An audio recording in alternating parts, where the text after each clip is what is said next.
In southeastern Minnesota, dozens of streams feed the Whitewater River as it flows to the Mississippi near Winona. In all, 419,000 acres drain to the Whitewater River. This program focuses on bacteria and how a farmer-led council is working to reduce bacteria in local waters and the Mississippi downstream.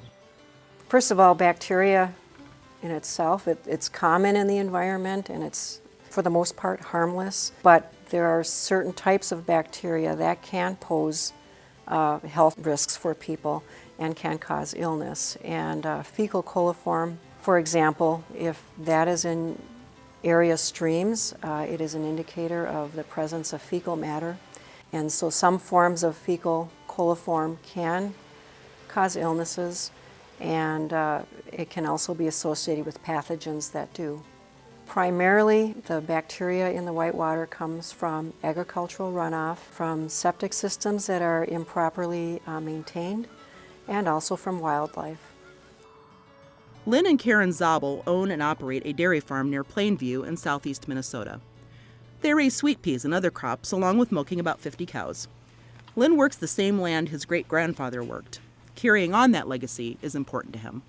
Bacteria isn't really a bad thing. I mean, it's like insects. It's necessary, part of the environment, but when things are too concentrated, then it gets to be a problem. What we have done is always try to keep our outside lots scraped, especially if there's forecasts for rain, and keep grass buffer strips between the cow yards and where it runs, and just generally cleanliness and keeping up with things.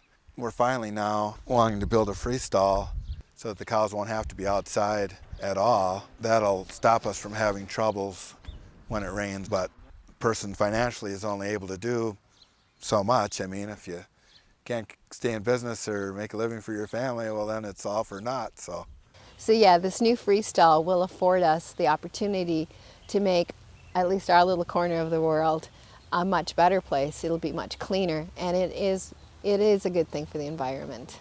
As part of the Farmer-Led Council for the Whitewater River area, the Zabuls are cultivating solutions to achieving and keeping healthy waters.